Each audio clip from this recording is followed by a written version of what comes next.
Masu kallonmu da kuma sauraronmu barkanmu da sake saduwa da ku a wani sabon shiri na Idan Mikiya wanda yake zo muku daga gidan talabijin na Farin Wata da kuma rukunin gidajen rediyon Vision FM da ke Abuja, Katsina, Sokoto da birnin Kebbi, har ma da Vision FM da ke Kano, Kaduna da Gombe. Shirin na Idan Mikiya yana zo muku a Unity FM da ke Jos har ma da BRTB da ke Maiduguri. A kuma shirin na Idan Mikiya shiri ne wanda 'yan jarida da kuma ma'aikata a kafofin watsa labarai a wasu lokuta ma warru a fannoni daban-daban kan yi bita da kuma sharhi akan muhimman abubuwan da ke faruwa a cikin gida Najeriya har ma da kasashen ketare. Haka kuma shirin na Idan Mikiya shiri ne da ke yin fashin baki domin ilmantar da masu kallon mu muhimman labaru da suke ji a rediyo ko kuma kallo a talabijin har ma da karantawa a jaridu. A yau a zauren namu wanda ni Aminu Dahiru zan jagoranta muna tare ne da Nasiru Zaharaddin, tsohon ma'aikaci a gidan talabijin na ƙasa wato NTA kuma tsohon shugaban ƙungiyar 'yan jaridu na ƙasa. Sannan akwai Hassan Maina Kaina wato wakilin muryar Amurka a Najeriya. Sannan a kusa da ni akwai Hamisu Muhammad na fannin tattalin arziki na kamfanin wallafa jarida na Media Trust. A cikin jerin abubuwan da za mu duba a yau kuwa za mu fara ne kan yadda ake neman kaiwa ruwa rana tsakanin ɓangaren majalisa da kuma hukumomi, ma'aikatu da ɓangaren gwamnati kan wasu kuɗi da suka kai kimanin naira tiriliyan 1.4 da gaza turawa zuwa lalitar gwamnati.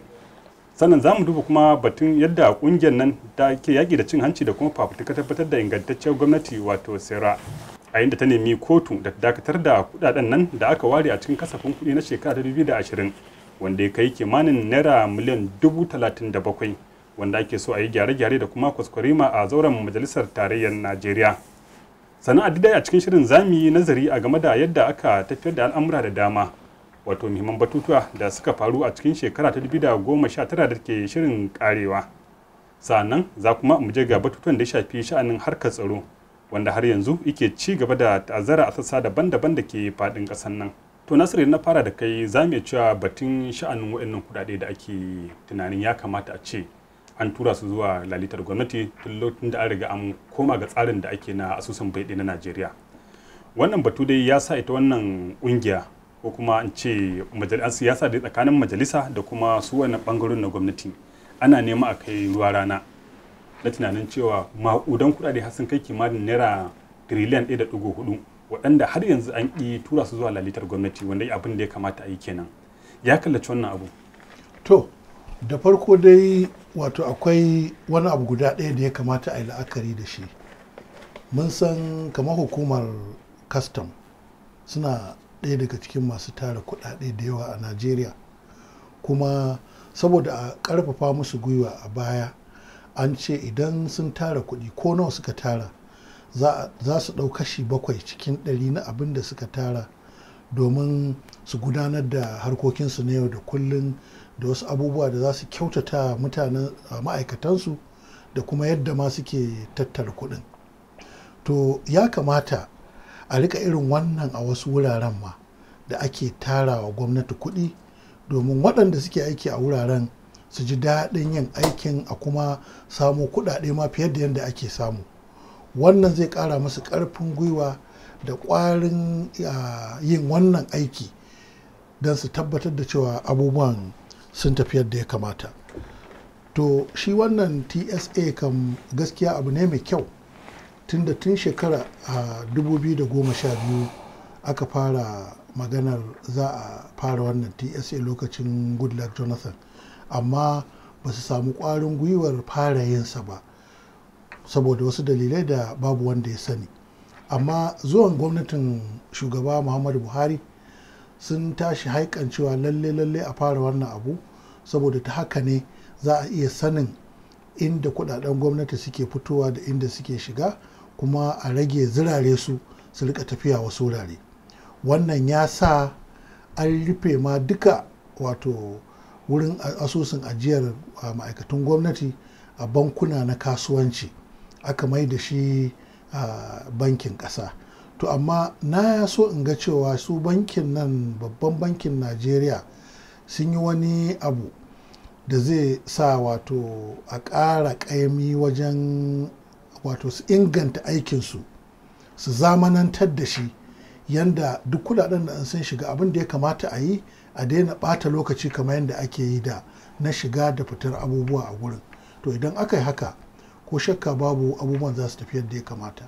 To hasa idan na zo gare ka, kamar yadda muka sani a da an daɗe ana zargin cewa irin waɗannan maƙudan kuɗaɗe da ake samun su a ma'aikatu, hukumomi da ɓangarorin gwamnati yawanci idan ƙarshen shekara ma ya zo kusan kamar watan da su ake ko kuma a dinga tsoro wasu ayyuka waɗanda ba su ma cancanci a yi su ba, ko kuma a yi kuɗaɗe a sa musu kuɗaɗen da yake ya wuce hankali. To amma sakamakon fitowa da wannan tsarin na asusun bai ɗaya wanda ya sa doka dole ne irin waɗannan kuɗaɗe da kuma kuɗaɗen da ake samu na haraji za a dinga tura su zuwa wannan laliga ta gwamnati. Sai gashi a wannan karan ma har an samu bayanai da dama da suke fitowa ana nema a kai ruwa rana tsakanin kanta bangaren majalisa da wayannan hukumomi da suke da alhakin tura wayannan kuɗaɗe akan ba su tura wannan kuɗi ba har ake nema a ji su. To idan wannan abu yana faruwa yanzu me 'yan Najeriya za su kallaci batun yaƙi da cin hancin? Wato idan muka duba irin cakwakiya da ke faruwa a wasu daga cikin hukumomin gwamnati da ke da alhakin tara kuɗaɗen shiga, abin na da ban tsoro. Domin sau da dama a baya an sha samun zarge-zarge na magudi da wasoso da kuma almundahana a wasu daga cikin hukumomin gwamnati da ake tare irin kuɗaɗen shiga.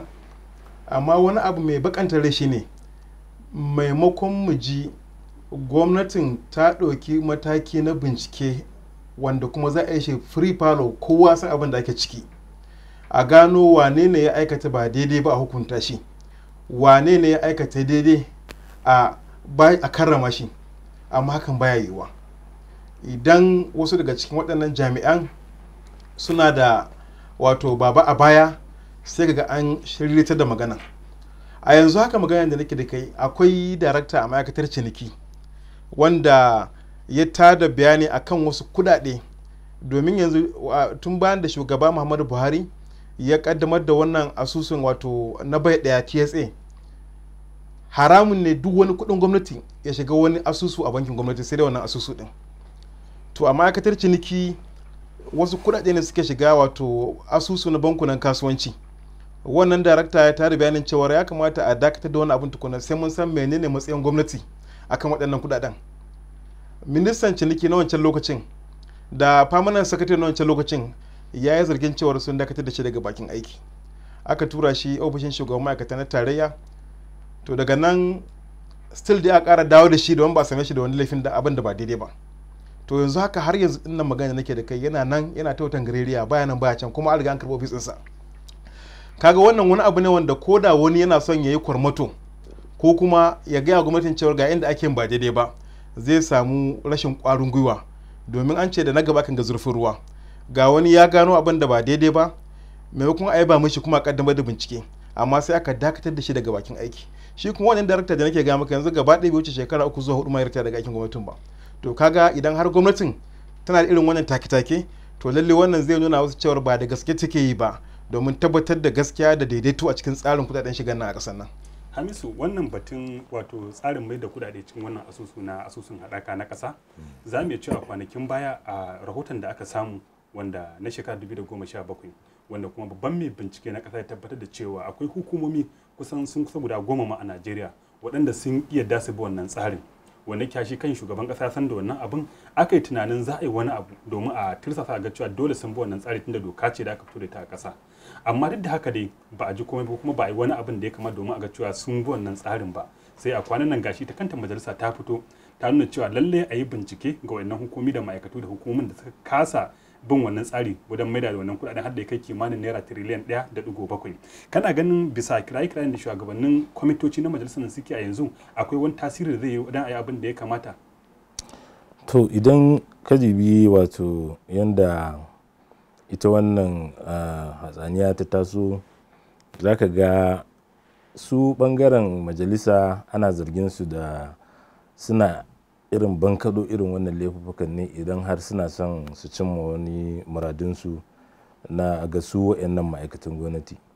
Amma ta ɗaya bangaren kuma idan ka duba su kansu ma'aikatan gwamnatin ba zuwa yanzu ba, tun kafin yanzu wato tun lokacin Umar Musa Yar'adua aka kirkiro da wani commission da ake kira Fiscal Responsibility Commission, wanda zai tabbatar da cewa duk ma'aikatan da suke samo da kudade wa gwamnati akwai kaso na musamman da za su dan warewa kansu su ci gaba da ayyukan da ya kamata, ragowa kuma duk su tura shi ga akwatin gwamnati.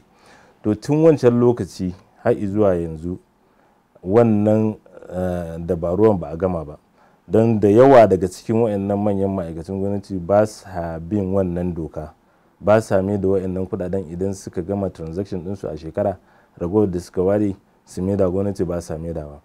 To idan aka dawo ga wannan batu na remittance, kaga an ce akwai wani agency PPPRA, wato su ne wanda suke kula da shigo da mai da kuma rarraba shi ga 'yan kasuwa domin su saida wa talakawa. To an ce wannan agency kadai ana zargin akwai kuɗi kusan triliyan 1.3 daga cikin triliyan 1.47 ake nema gaba daya, wannan agency kadai ake nema. To amma babban abin da zai baka takaici shine su kansu a gwamnatin ba su tantance ba yaya yawan kuɗin yake. Don yanzu abin da yake faruwa shine su wannan hukuma sun ce su wannan kuɗi ba su san labarinsa ba, ba su san inda yake ba, kuma ba su da shi. Amma kuma babban darakta na budget na ƙasa ya nuna cewa shi ya fara aiwatar da wannan magana cewa akwai wannan kuɗaɗe da wannan ma'aikata ba ta biya ba. To kaga wato babu ma wato takamaiman alƙalma akan kuɗin a ina yake kuma a wurin wa yake kuma ya zaya a same su. To wannan shine babban matsala ga tsari idan ba a tsaya an tantance ina aka dosa ba kuma me ake so a cimma. Wato lokaci ya da ya kamata a yi abin da ya kamata domin a yi bincike akai da a ɗauki mataki kenan. Wannan shine dan su kansu 'yan majalisar ma misali yanzu idan ma sun ce za su yi wannan binciken, daga ƙarshe za a zo a ɓata lokaci ne ba a san takamaimai, tunda har an ana magana budget office da su PPRA ai duk bangaren executive ne. To su ma bangaren executive din ba su ma cimma matsaya ba cewa ga kuɗin da ya bata ko kuma ga kuɗin da ake nema. Barantana har wani ya tsallako ya ce yana so ya gane menene kuɗin da ake bukata ko kuma ya za a same su. To kaga babu haɗin kai. To binciken dole ne sai an yi shi da nutsuwa kuma sai an tabbatar da abin da ake nema shi ake nema, ba wai kawai a zo ana ta haragaga a bakin kafofin yada labarai da jaridu cewa kuɗi ya bata ba ya za a same shi. Wannan ba shine tsarin ba. Nasiru, na dawo gare ka, za mu iya cewa an daɗe ana ta cece kuce akan wayannan maƙudan kuɗaɗen da aka ce majalisa ta nema domin ta samu a kasafin kuɗi na shekara 2020 domin gyare-gyare da kuma kwaskwarima a majalisar ƙasa, wanda har ya kai kimanin naira miliyan 37,000. Wanda ke a yanzu dai ita wannan ƙungiya da ke fafutukar tabbatar da yaƙi da cin hanci da kuma tabbatar da ingantaccen gwamnati, wato sera, ta fito ƙarara har ta garzaya kotu, ta nemi kotu da dakatar da wannan maƙudan kuɗaɗe, wanda tana ganin cewa ba a bi ka'ida ko kuma wannan kudaden an yi rai wajen fitar da wannan makudan kudade saboda wannan aiki. Ya kake ganin cewa za a kare a game da wannan fafutuka da wannan kungiya take domin ganin an dakatar da wannan kudi? To kafin mu je inda za ta kare sai mu duba ita fa majalisa ita ce fuskar dimokuraɗiyya. Idan ka kula akwai tsohuwar majalisa da muke da ita a duniya ta Ingila wadda aka gina ta a 1834, wato shekara 185 da suka wuce. Bana koko shekaru 6 da suka wuce a 2013 aka nemi a gyara wannan majalisar, a yi mata kwaskwarima. To kwaskwariman nan sai suka ce to za ta ɗau shekara 40, domin idan aka ce a rufe majalisa a yi gyara sai an yi shekara 12 ba a zauna a cikin majalisar ba, kuma sai an kashe biliyan na pound 3.9. sai suka ce to babban hanya da za a bi a wannan shine kowane shekara za a kasa gyaran kashi 12, kuma za a ɗau shekaru 40 ana yin gyaran. Kowane shekara za a kashe wato kwatankwacin biliyan 10 na naira wajen gyaran. To wannan anan suka tsaya kuma an fara wannan aiki. Sai majalisar America, Capitol Hill, ita kuma an gina ta a 1860, ba a kare mata gyara ba sai bayan shekara 100, wato 1960. Bayan an yi wannan gyaran su ma yanzu an tado maganar gyara majalisar America, kuma an ce zunzurutun kuɗi dala miliyan 60 za ta ci, wanda shine kwatankwacin naira biliyan 21 a naira. To waɗannan majalisun biyu na kawo misalinsu ne saboda su dai suna jawo mutane, wato masu yawon buɗe ido zuwa ƙasashen Ingila da Amurka, kuma ba ƙaramin kuɗi biliyoyin daloli ake tarawa saboda zuwa mutane suna zuwa su kalli waɗannan gine-ginen. To mu a nan wannan gyaran da aka yi kaga ya ɗara ma kuɗin gyaran da aka yi a waɗannan majalisu guda biyu, wanda su in an gyara su kuɗi za su rika kawo ƙasar Amurka da Ingila. To mu idan aka zo namu, to baka tunanin ko cewa kuma akwai wannan tsarin idan an yi kila kuɗin zai dinga kawo fiye da nasin? To ai ba a ma fito da wannan hanyar kawo 'yan yawon shakatawa da yawon buɗe ido a Najeriya ba. Yanzu da muke magana harkar tsaron nan, idan harkar tsaro ba ta tabbata ba ai ba zai yiwu ba. Saboda haka akwai abubuwa da ya kamata a yi da wannan kuɗin.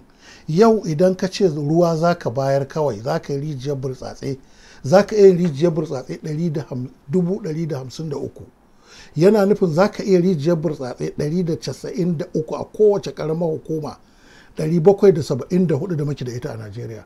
Haka idan ka ce kuma za ka gina irin asibitin nan na naira miliyan 45 wanda ke cin gado 45, za ka iya yin asibiti ɗaya a kowace ƙaramar hukuma 774 da ke Najeriya. So kaga maimakon mu zirara, mu ba Ingila ba ne, mu ba Amerika ba ne, ba a zuwa yawon kallon wannan, kuma ba lalle ne a ɗau wannan kuɗin gaba ɗaya a ce za a jefa su haka ba. Don me ba za mu kwaikwayi yadda Ingila nan suka yi ba? Su sun ce shekara 40 ma za su ɗauka su gyara, kuma sun kasa aikin gida wajen 12.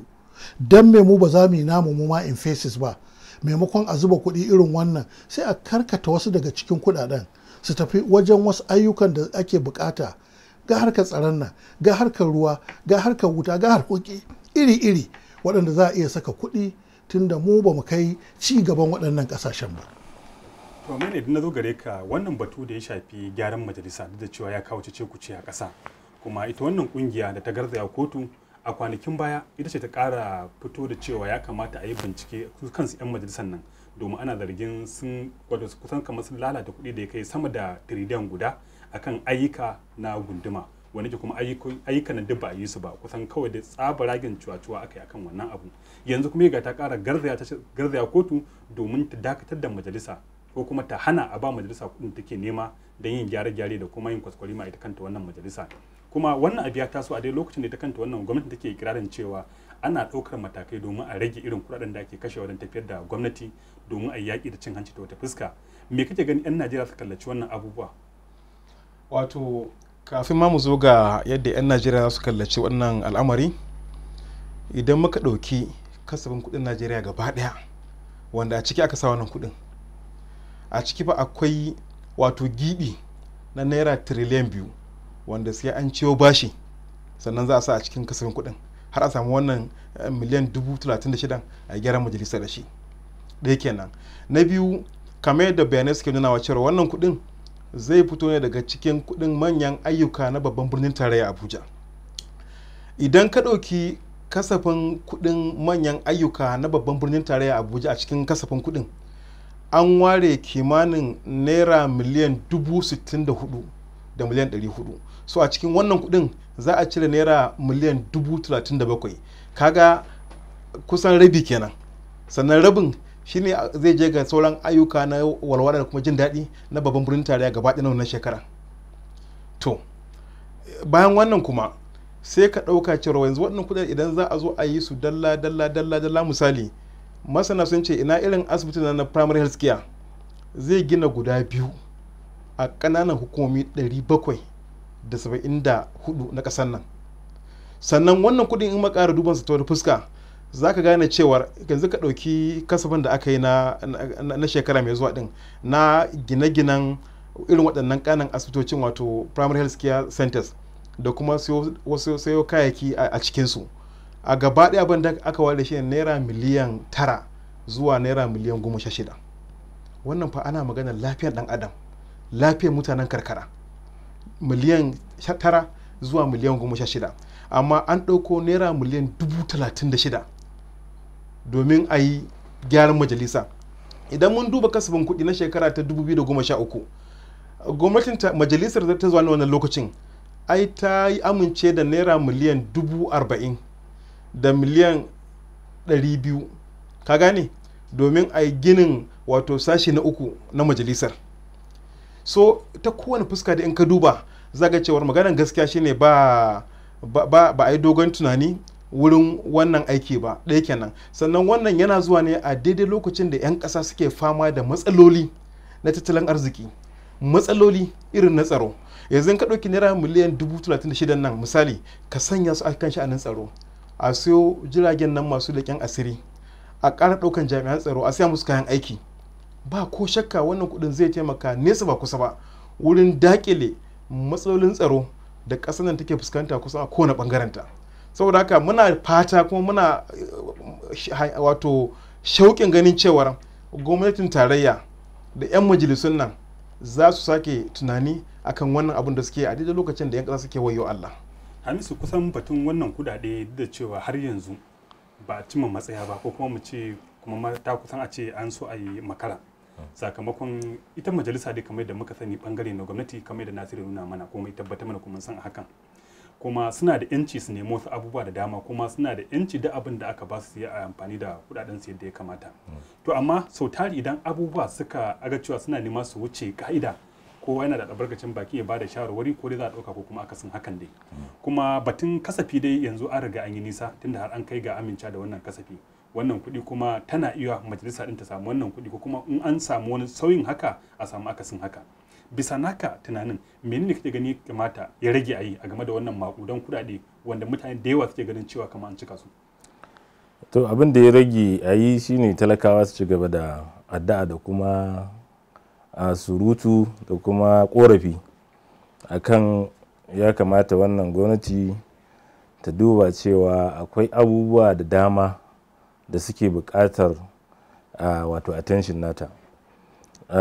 Mutane yanzu masu bayani sun yi bayani yadda kudaden nan idan an kasa su ya za su yi su shafa al'umma, kuma ya za su ebe wa al'umma wasu takaici da suke fama da su a bangaren lafiya ko ilimi ko ruwan sha ko kuma dai sauran abubuwa na jin daɗin rayuwa.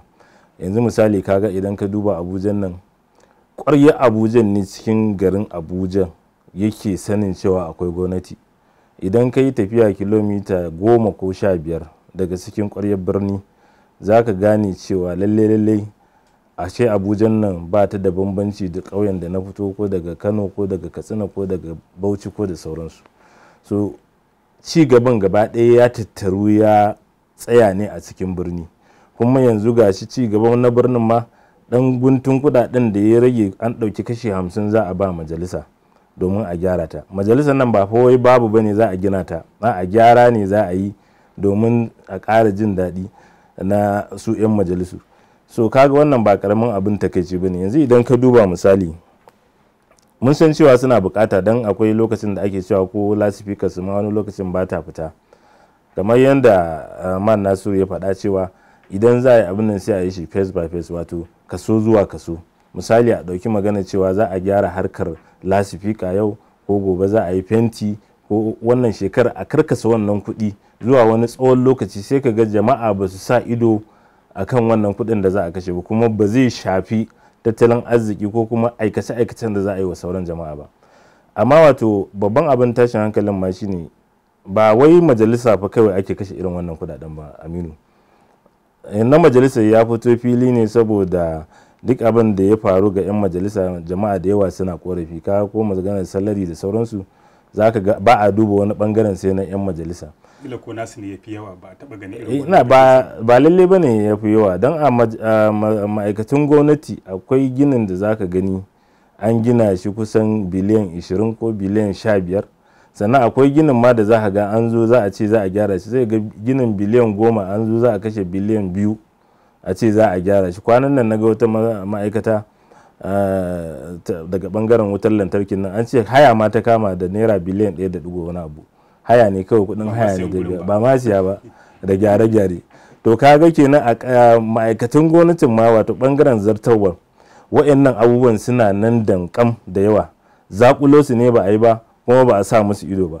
To ya kamata wannan darasi da aka gani na majalisa tana son ta yi gyara da wannan makudan kudade, duk inda masu sa ido suka gano irin wa'annan kudaden, ba wai majalisa ba, har bangaren zartarwa da bangaren shari'a, a fito da wayannan kudade kuma a ringa korafi har sai gwamnati ta canza ra'ayinta akan wannan. Wato akwai babban aiki a gaban ita. Akwai babban aiki sosai ma kuwa. To jama'a masu kallon mu da kuma sauraron mu, shirin idan mikiya ne wanda yake zo muku daga gidan talabijin na farin wata da kuma rukunin gidajen rediyon Vision FM.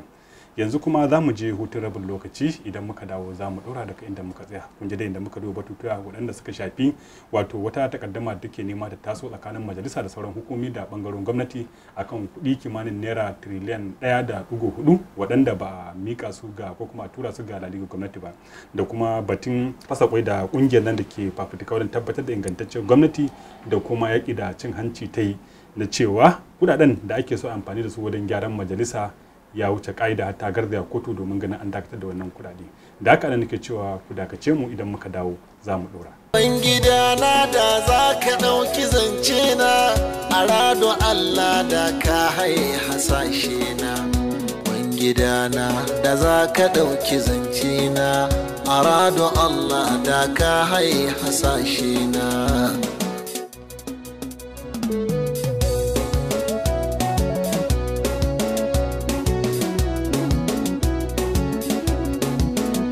Banda bautar zuciya da ba ta tserarwa, ya zana tara abincin da ba ni cinyewa, ya zana gina gida wanda ba shi dorewa, ya zana tara tufafin da ba ni sanyawa, ya zana dasa hasashen da ba shi dorewa, ya zana shimfiɗa daula da ba ta dorewa, ya zana ɗaura majanyin da za ya suncewa.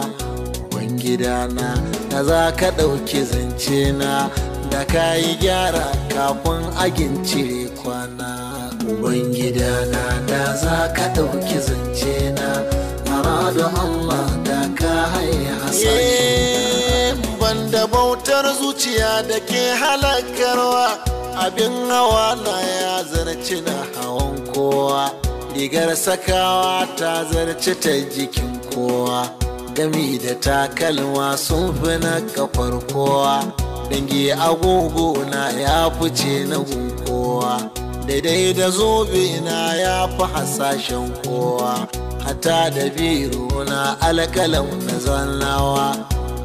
Gidana na za ka ɗauki zance na, wallahi da an gyara da tsakiyar rana.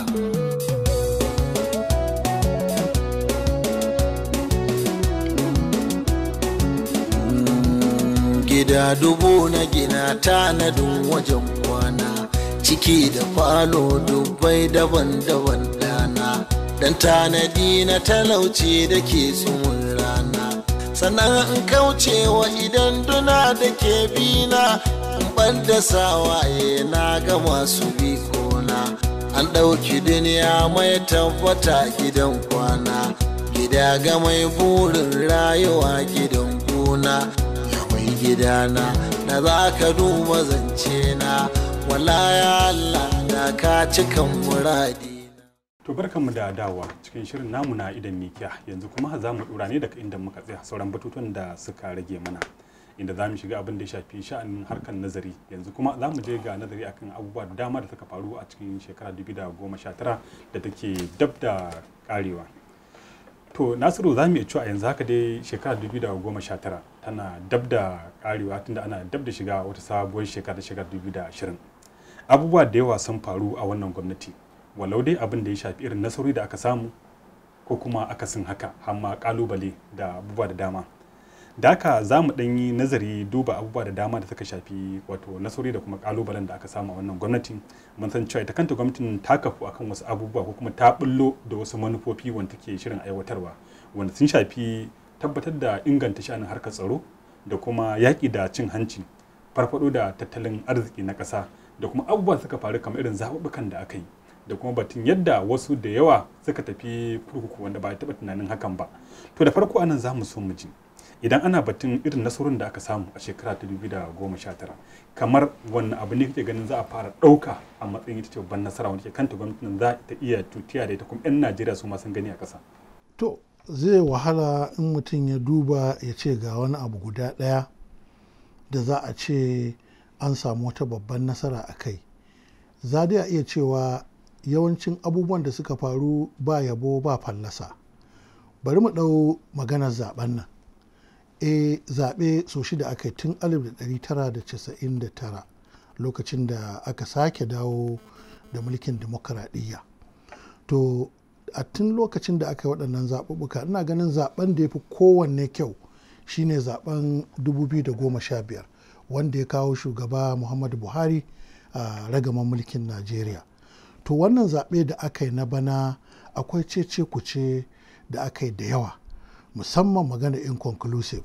Idan ka duba wasu jihohi har yanzu abin nan na nan taban na nan, ka ɗau kamar jihohi irin su jihar Kano, irin jihar Kogi, irin jihar Bayelsa ma, duk za ka ga cewa akwai koke-koke da aka yi da yawa kan yadda aka gudanar da zaben, cewa wasu kawai rubutawa aka yi, wasu kuma an nuna fin karfi da rashin adalci a ciki, wanda kamata a ce abin da ya faru a shekarar 2015 ya zama an saka wani wato dandamali da za a ɗora a kai.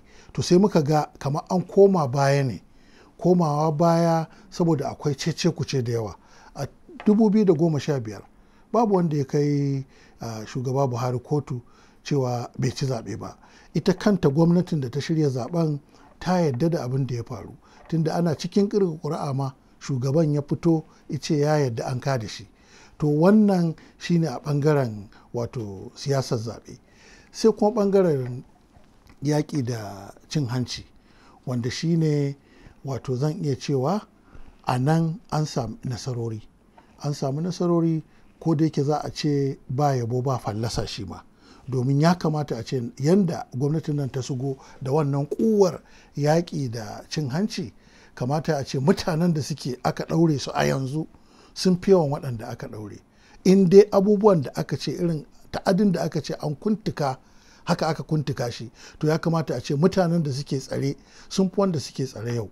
Amma Nasiru, batun idan muka duba abin da ya faru, ganin cewa an yi abin da ba taɓa yi ba a tsarin ta kanta siyasar Najeriya, inda gwamnati tun da aka dawo kan tsarin demokuraɗiyya 1999 ba a taɓa samun gwamnatin da ta ɗauki 'ya'yanta waɗanda ke tsofaffin gwamnoni ne kusan guda uku. Akwai tsohon gwamna na Plateau, akwai kuma tsohon gwamna na Taraba, akwai tsohon gwamna na Abia, waɗanda ke dukkan 'yan jam'iyyar wannan ita mai mulki ta APC, amma yanzu haka suna kurkuku. Ba za a ce wani abu ne wani ke ya kamata a yaba cewa an yi kokari a bangaren shari'a da kuma bangaren yaƙi da cin hancin ba kuwa? To ai abin da ya sa shi ne akwai wasu kuma waɗanda ake ganin ya kamata su ma a ce an yi irin wannan, amma ba a yi musu ba. Yau ina maganar Babacir an kama shi, an yi zargin cewa ga abin da ya yi, kuma har ma an dakatar da shi, amma ko kotu ba a kai shi ba a ce za a yi wani abu a kansa. Akwai zarge-zarge a kan mutane da suke kusa da shugaban ƙasa, waɗanda ake cewa suna yin wasu abubuwa, ba a yi ƙoƙarin aje a ce ya suke wannan abubuwan ba. Tunda ai ba za mu auna waccan gwamnatin da ta wuce da wannan ba, tunda wannan gwamnatin ta shigo da ikirarin cewa za ta gyara, sunansa ma canji. To in kwa canji ne, ya kamata a ce an fara canjin nan ma daga cikin gwamnatin. Maina, idan na zo gare ka, za mu cewa batun wannan abubuwa da muka fara tattauna akan irin nasarorin da aka samu, kamar yadda Nasiru ya mana fashin baki akan irin abubuwan da suka faru ta bangaren zaɓe da aka yi, yaƙi da cin hanci. To sannan na san akwai wasu abubuwa da suka shafi kai tattalin arziki da kuma batun yaƙi da ta'addanci da ake ta ƙoƙarin yi. Yaya za a wannan maki kake ganin cewa ya kamata a ba ita kanta wannan gwamnati akan irin matakan da ta ɗauka wajen ƙoƙarin daƙile wannan al'amura? Wato idan ka dubi waɗannan fannoni daban-daban, wato wani abu ne wanda zai yi wahala kai musu kuɗin goro, sai dai kowace matsala a ɗauke ta a karan kanta kuma a mata shari'i a matsayinta na matsala ɗaya kullum. Domin lalle ka akwai yadda aka ɗan samu nasarori, amma kuma akwai wurare da yawa da aka fuskanci kalubale. Idan muka ɗauki matsalar nan na tattalin arziki, ka san farkon zubin gwamnatin amma ɗauki lokaci mai tsawo, shi kansa shugaban ƙasa ba shi da majalisa na tattalin arziki, babu wanda yake taimaka ko kuma ba shi shawara akan tattalin arziki. Sai daga baya sai muka ji an zo an naɗa mataimakin shugaban ƙasa, sannan aka kaddamar da majalisa, wanda wannan ya jawo masu sharhi da dama sun yi ta korafin cewar mataimakin shugaban ƙasar nan lauya ne, ba wani masani ko ƙwararre ne akan tattalin arziki ba, wanda kuma daga bisani bayan wannan zubin aka yi ta samun tangarɗa da tuntuɓe a cikin tafiyar. Haka dai aka lalaba aka tafi. Wannan karan an zo an ɗauki wanda ake ganin masanin tattalin arzikin ne, to amma dai duk da haka wasu na ganin cewar kamar ba su da cikakken 'yancin zartaswa, kamar dai wato suna ne kullum ko kuma al'amari ne irin na siyasa. Idan muka ɗauki yadda 'yan Najeriya musamman suke walwala da jin daɗin rayuwa da sauran al'amura, idan muka auna shi kansa matsayin tattalin arzikin, abu ne wanda a fahimta shi ne ana son a ga 'yan ƙasa aljibinsu ya gaya musu, don sau da dama gwamnati na ikirarin cewar an samu ci gaba daga mataki na kaza zuwa mataki na kaza, amma 'yan ƙasa kuma kullum suna wayo Allah. Idan har ana son a gamsar da 'yan Najeriya cewar lalle tattalin arzikin ya samu tagomashi, to shine 'yan ƙasa su ji a jikinsu, wai an ce da kare ana biki a gidansu. Idan 'yan ƙasa suka ji a jikinsu ta hanyar saukan farashin kayayyaki, ta hanyar samun ƙarfi ko daraja na takardar naira da makamantan wannan, to wannan zai nuna cewar lallai an samu ci gaba. Idan muka zo ta fannin tsaro kuma, wato wannan shine ma babban al'amarin da gwamnatin nan ta yi kamfe da shi lokacin da take neman zuwa kafin shekara ta 2015. Bayan da ta zo oke an ɗan ga ƙoƙarinta, amma daga bisani da gwamnatin da jami'an tsaro suna gawa 'yan ƙasa cewar babu wani taku ɗaya na Najeriya da ya rage a hannun 'yan ta'adda, kuma 'yan ƙasa kusan galibi waɗanda ba sa wannan wuraren sun amince da haka. Sai gashi a bayan nan gwamnan jihar Borno yana roƙon ministan tsaron Najeriya lokacin da ya kame ziyara a Maiduguri cewar har yanzu fa akwai yankunan ƙananan hukumomi guda 3 da suke hannun 'yan ta'addan nan. Yana roƙon ministan tsaro ya taka rawa wurin 'yanto su daga hannun 'yan ta'adda. Kaga wannan wani abu ne wanda zai haddasa tsoro da kuma shakku bisa ikirarin da gwamnati take musu da kuma wanda za ta musu nan gaba dangane da abin da ya shafi tsaron. Sannan karka manta, idan muka duba wato wannan cibiyar ta duniya wacce ke asase yawan matakan ta'addanci a duniya, a bara Najeriya ce ta zo ta 3 a duk duniya wurin matsalar ta'addanci. A wannan shekarar ma Najeriya ce ta zo ta 3 a duk duniya. Wato muna nan dai a inda wannan babu ragi babu kari, ba yabo ba fallasa, kenan wannan yana gaya ma cewa babu wani cigaba da aka samu. To Hamisu, idan muka duba batun tattalin arziki wanda yake da ana magana tattalin arziki, dole a tsaya a saurara abin da za ku ci a matsayin ku na masana. Batun kasafi na Najeriya an daɗe ba a taɓa aiwatar da kasafi a kan lokaci kamar wannan karan ba. An daɗe kusan duk kasafi ba a aiwatar da sai shekara ta kusan kaiwa rabi sannan ake aiwatar da shekaru da dama. To amma wannan karan sakamakon irin haɗin kai da kuma wato kyakkyawar alaƙar aiki da aka samu tsakanin ɓangaren majalisa da ɓangaren zartarwa, sun yi alƙawarin cewa za su yi aiki akan kasafi domin a ga cewa an fara aiwatar da shi a daidai lokacin da ya kamata, wato daga 1 ga wata har zuwa kuma ya ƙare a 31 ga wata na 12. Kuma an samu nasara, wannan kasafin an bullo da ya je ga majalisa mai ta gama aikin ta yanzu har ya zama doka. Amma duk da haka da yawa masana tattalin arziki suna cewa ai har yanzu akwai sauran rina a kaba ga sha'anin tattalin arzikin, domin wannan kasafin ma da muke amfani da shi na shekara 2019 har yanzu kusan kashi 20 ko kuma 20 da dan wani abu ne aka iya aiwatarwa a kai, gashi kuma ana so a fara aiki akan sabo. Ta yaya kake ganin cewa wannan kasafin zai amfani al'umma kuma zai yi tasiri, sannan kuma 'yan Najeriya za su yaba a game da wannan cigaban da aka samu, ko ya kake ganin abu? Wai wani masani ya ce wato kuɗin ma da ake cewa za a gyara majalisa kusan tukwici ne ake ba 'yan majalisar daga wajen bangaren gwamnati. To ba mamaki abin da aka yi gaskiya wato abu ne mai kyau, musamman na aiwatar da kasafin kuɗi kuma ya fara aiki daga farkon Januwari zuwa ƙarshen Disamba. Kuma kaga wannan abu ne wanda aka same shi a cikin wannan shekara. Kusan a tarihin Najeriya an ce kusan shekara wurin 20 ba a samu wannan gatan ba.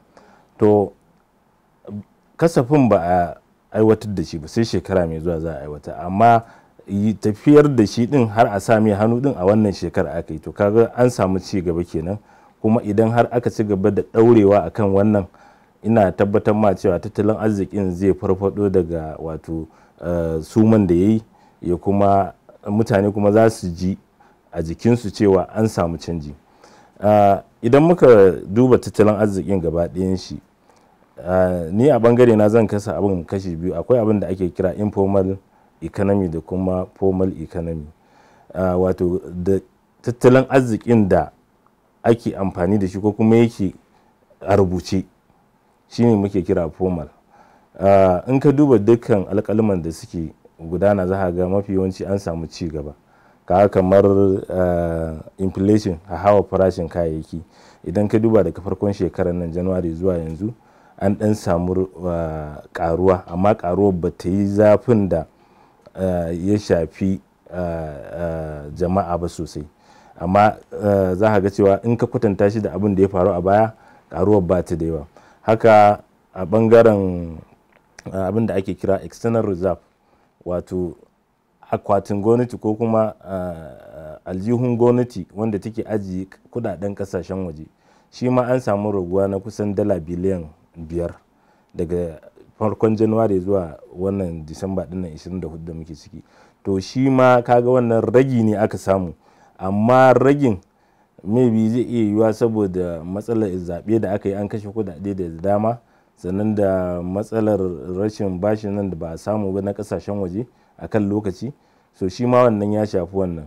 So idan ka duba kuma bangare irin su misali naira, darajar naira, za ga a cikin shekarar nan naira ba ta yi irin tashin goron zaben nan ba, ta tafi inda za a ce 400 ko 390. Gwamnati ta yi kokari ta rike ta a matsayinta na wato 350 zuwa 360. Nan ma kaga an samu wani dan nasara a kan tattalin arzikin. Kuma za ga kasuwar shinku da ake magana, ita ma an dan samu ƙari ma, ita ƙari ma aka samu, an samu kusan ƙarin tiriliyan 1.7 a kamfanin darajarsu ta ƙaru da kusan tiriliyan 1.7. to wannan shine tattalin arzikin da gwamnati take amfani da shi, kuma take mejorin cewa an samu ci gaba ko ba a samu ci gaba. amma misali idan muka dauki shi kan shi ya aiwatar da kasafin a kan lokaci kamar yadda aka tsara, kana ganin abu ne mai yiwuwa, kuma sannan wani irin ci gaba zai kawo tattalin arzikin? Abu ne mai yiwuwa a ce za a aiwatar da kasafin kuɗi daga January zuwa Disamba, ko ba haka ba? Duk da cewa wannan kasafin gashi babu inda aka yi wajen aiwatar da shi. Wato akwai abin da suke kira shi abin da ya rage na wannan shekarar za a ɗauke shi ne a ɗora shi a tattalin arzikin budget na shekara mai zuwa ne. Duk abin da ya rage ba a aiwatar ba na wannan shekarar, to already za a yi automatically zai rolling over to 2000 kasafi na gaba na shekara mai zuwa. Bangare ɗaya da ban yi magana ba shine bangaren wato jama'a, informal economy, wanda ni da kai misali, ko kuma wanda yake tallansa na ruwa a kura da waye-waye, shin ya ji canji ko bai ji ba? Wannan abun ya kasu biyu. Wasu mutane suna cewa an samu canji, saboda za ga wato raɗaɗin zafin talaucin da aka yi a baya kusan shekara 2 baya, yanzu ba a yi wannan shekarar da ta wuce ba a samu wannan ba, saboda ba mamaki ba a kori ma'aikata ba, sannan gwamnatocin jihohi da na local government suna biyan albashi a kan kari saboda kuɗin shiga yana samuwa, sannan za ga su ma kamfanin za ga suna samun ciniki, kuɗi yana shigo musu, sannan suna ƙara bunƙasa harkokinsu. Sannan harkar noma ma za ga abincin da ake saidawa mafi yawanci na cikin gida ne, ba na waje ba ne. To shi ma wannan ya sa ɗan tattalin arzikin da ake fama tsakanin talakawa shi ma ya ɗan haɓaka, duk da dai cewa gwamnatin ba ta yi wani hoɓɓasa na cewa ba za ta yi targeting wato talakawa wanda suke ƙarƙashin ƙasa ba, a tallafa musu sosai. Abin da gwamnati ta yi bai isa ba, saboda haka inda gwamnati za ta mai da hankalinta akan ceto mutanen da suke ƙarƙashin ƙasa, a tallafa musu da basuka masu sauƙin wato biya, zai inganta abin fiye da yadda aka same shi a yanzu. To Nasiru, idan muka duba batun kowane lokaci ake magana kan irin wani irin nasarori ko kuma yaya ƙasa take ciki, abin da hankali karkata shine kan sha'anin harkar tsaro. Domin da yawa masana kuma suna nuna mana cewa babu wata ƙasa ta ci gaba muddin ƙasan nan babu tsaro a ƙasan nan idan akwai tashin hankali. Kuma wannan abu an daɗe ta fama da wannan matsala. Ita kanta wannan gwamnati ta gaji wannan abu, ta ce za ta kawo ƙarshen wannan abu a ɗan gajeren lokaci, amma kuma sai wankin hula ina neman aikata dare, har ta gama wa'adi na farko, yanzu kuma an shiga cikin wa'adi na biyu. Har yanzu sha'anin harkar tsaron nan dai ba a kai ƙarshen ta ba. Bisa naka tunanin menene ya rage ta kanta gwamnati ta yi muddin ana so 'yan Najeriya sun cewa harkar tsaron ta inganta? To wato wannan irin wato a wannan zamanin ko wannan lokacin na ƙarshen shekara, wani abu ne yake ban mamaki yanda 'yan ta'addan nan suke kukan kura, ba wai a Najeriya ba har a makwabta. Yanzu ga irin hare-haren da ake kai wa jamhuriyar Nijar alal misali, cikin mako 2 aka je aka kashe soja 2, aka kashe 71, aka kashe 14. Duka sojoji suke kai wa hari. Haka a Kamaru su ma an je an kakkashe sojojinsu a cikin waɗannan lokutan. Kuma a cikin wannan lokacin ne wasu 'yan tada ƙayar baya suka yi yunkuri su je su kama garin Damaturu. Sannan akwai Burkina Faso, su ma an kai musu har-hare kuma an kakkashe mutane da yawa, da Mali. To wannan abubuwan duk suna faruwa ne a ƙarshen shekara, watakila wani shiri aka yi. To amma na ga kwanan baya gwamnati ta fara wani abu da ba a yi. Ministan tsaro ya tafi har wurin da ake yakin nan na Boko Haram, ya je ya fara sauraron ma me yake faruwa, wanda yanzu kaga kenan kamar da gaske shi Janar Magashi yake yi wajen wannan yaki da 'yan ta'adda. Ya kuma soke hutun da ake ba ma'aikatan tsaro, cewa saboda a cikin tsarin da ake ciki yanzu bai kamata a ce an ba ma'aikata hutu ba, domin abubuwan da ake ciki da kuma irin wannan sabon yunkuri da aka faro. To wannan su ne nake ganin ya kamata a ci gaba da yi, a tabbatar da cewa an ɗauko wasu hanyoyi sababbi, a canja yanda dabarun da ake bi na da na yaƙi, a fito da wasu sababbin dabaru yanda za a kai cimma gaci. Amma abubuwan a yanzu kam gaskiya akwai matsala. Maina, duk da cewa kai mana ƙarin haske akan halin da yankin arewa maso gabashin Najeriya yake ciki, a dade an ɗan samu nasarori amma kuma abubuwan sai ka fara canzawa. Kuma yanayin yakin nan, duk da cewa akwai jihohi da dama suka fara ɗaukar matakai na yin sulhu da 'yan ta'adda, da cewa wasu masana harkar tsaro suna cewa ai sulhu da 'yan ta'adda ba abu ne mai ɗorewa ba. To amma wasu jihohi sun ce su sun gwada sun fara ganin hasken abin. Amma kuma su wannan jihohin da suka fara, kamar misali jihar Zamfara da kuma jihar Katsina, to wani bangare wasu suna faɗin cewa ai sun ga sauki, wasu kuma suna cewa ai hankali kuma abubuwan ne ma suke su dan fara dan bullowa kaɗan da kuma ne da ta'addanci yake canza salo. Wasu sa zaka da gani an fi yin garkuwa da mutane maimakon a da ake zuwa a je a kashe mutane ko kuma a ɗebe musu dabbobi da kuma makamantan abubuwa irin wannan. Amma har yanzu yankin da ya shafi Kaduna zuwa Abuja da kuma yankin Birnin Gwari nan su ma suna tafa mun kokawa. A naka tunanin menene kake ganin cewa yanzu za a yi domin a ga cewa sauran abubuwan da suka rage su ma an da samun saukin abin, sannan kuma wani irin maki za ka yi wa ita kanta wannan gwamnati akan wannan matakai, sabbin matakai da ke ɗauka domin sha kan wani al'amari? Wato ba da maki zai wahala duba da abin da ke faruwa yau da gobe. Idan muka duba yadda ake samun nasarorin, ai wato nasaran kan zama kamar rawar 'yan mata ne. Ka ɗauki Zamfara ga misali, inda kake maganan sulhu, ka ɗauke an ɗan samu sauki a wasu yankunan, amma zan ka ɗauki yankuna irin su Shinkafi, ko a shekaran jiya nan sai da mutanen wurin suka yi zanga-zanga saboda bala'in da suke ciki da 'yan fashin nan da kuma masu satin mutane. Idan ka ɗauki jihar Katsina, wanda take jiha ta biyu a Najeriya bayan Zamfara ɗin wurin waɗannan aika-aikan 'yan bindiga, wasu yankuna ne suka samu nasara, amma har yanzu magana da nake da kai, mutanen karamar hukumar Dutsen ma da Safana da wani yankuna na Batsari har yanzu suna cikin halin wayo Allah. Saboda haka idan misali kaman an toshe matsalan tsaro ta bangaren gabar ne, sai kuma ka ji ta bulla kuma ta bangaren yamma. Saboda haka abin da ya kamata ya anan shine, yana da kyau gwamnatin ta nuna da gaske take yi. Idan muka dauki Damaturu da ake magana akai dazu, Damaturun nan fa a cikin ƙasa da 'yan watanni 'yan ta'addan nan sun yi yunkurin shiga cikin garin kusan sau 4 zuwa sau 5, kuma ta wannan bangaren arewacin babban birnin jihar kullum ta nan suke yunkurin shigowa. Idan muka dauki a hedikwatar karamar hukumar Tarmuwa, wato babban gida, kusan wannan wasu daga cikin mazauna ƙauyukan wurin sukan ce sukan ga waɗannan 'yan ta'adda masu zo su yi sayayya su kuma cikin dajin. Kenan wani abu ne wanda idan ana so za a iya amfani da fasahar zamani a gano a ina suke domin a ji a cin musu. Bai daɗe ba 'yan ta'addan nan a je jihar Yobe suka kama wani babban lakcara a kwalejin ilimi ta Umar Suleiman da ke garin Gashiwa, har yanzu dinnan yana hannunsu. A ɗan wannan tsakanin suka yi garkuwa da wasu mutane ma'aikatan asibiti da motar asibitin, ko da ke daga baya na ga rundunar sojin Najeriya ta ce ta kubutar da mutanen kuma ta ma dawo da motan. Idan muka duba batun tsaron nan a gaba ɗaya, wani abu ne wanda kullum ya ƙi ci ya ƙi cinyewa. to kaga yanzu wannan maganar kuɗi da muka yi ɗazu na naira miliyan 36,000 da ake cewa za a gyara majalisa da shi, da ɗaukan wannan kuɗi aka yi ɗungurungum aka saka a sha'anin tsaron nan watakila da mun ga canji. Hamisu, idan muka duba yanayin da Najeriya take ciki a halin yanzu, duk da irin matakai da ake ɗauka domin a ga an sauƙaƙa abubuwa, an samar da tsaron nan kuma tattalin arzikin ya da bunƙasa, amma kuma idan ban manta ba a wannan shekarar ne dai aka saka Najeriya wato wani sahi na Majalisar Ɗinkin Duniya da yake duba yanayin ƙangi ko kuma irin tsarin da kowace ƙasa take bisa ma'auninsu akan abin da ya shafi wato talauci, wanda ya jefa Najeriya a matsayin kamar wata cibiya da tafi kusan cibiya ce ta shafi sha'anin harkar talauci, amma duniya ba ma Afirka kadai ba. To wannan abubuwa ba ka ganin cewa su kansu suna daɗa jefa Najeriya cikin wasu irin muyacin hali da kuma al'ummar ƙasa sakamakon irin yanayin da aka kasa ɗaukar matakai da za a bunƙasa al'umma? Ai wato Aminu, yadda Najeriya take, kasan na farko dai ita ce uwa a Afirka.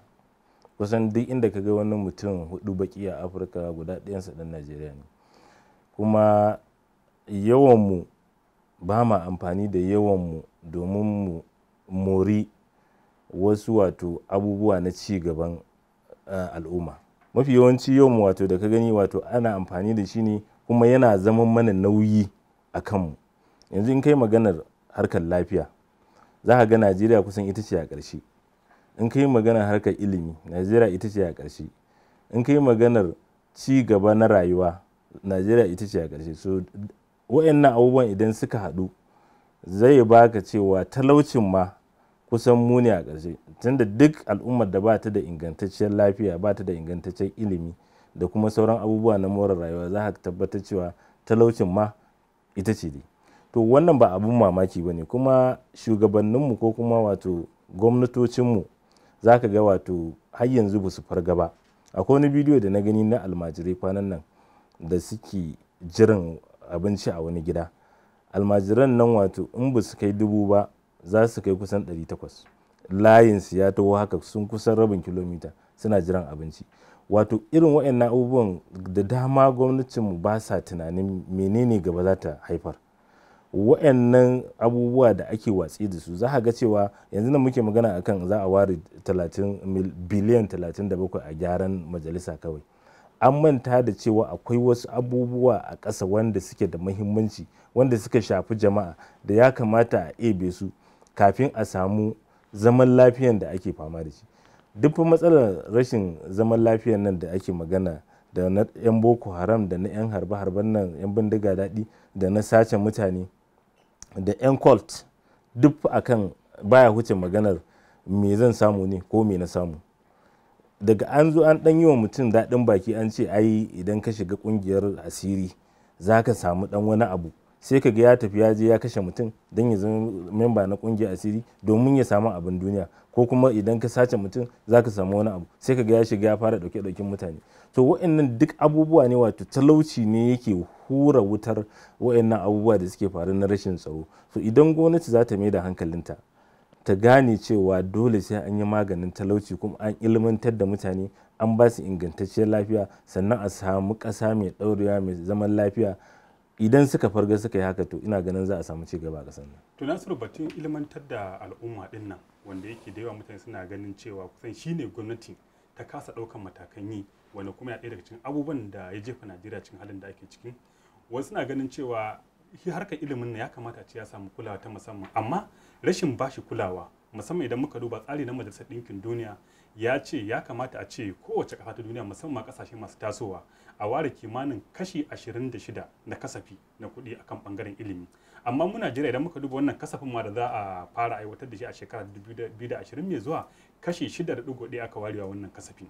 Kuma mu a daidai yanzu kuma muna fuskantar wata matsala ta rashin ƙwararrun malamai tun a mataki na farko, wato firamare da kuma ƙaramar sakandare. Kuma bisa rahoton da aka fita a kwanan wanda ya fito daga ita kanta hukumar samar da ilimi bai ɗaya, ta nuna cewa jihohi 5 suka fuskantar rashin ƙwararrun malaman ma ya fi ga arewacin Najeriya. Masu 5 waɗanda suka fi da ƙwararrun malamai su kuma suna kudanci ne. Kuma wannan ƙalubalen duk da arewacin Najeriya ya fi ƙamari.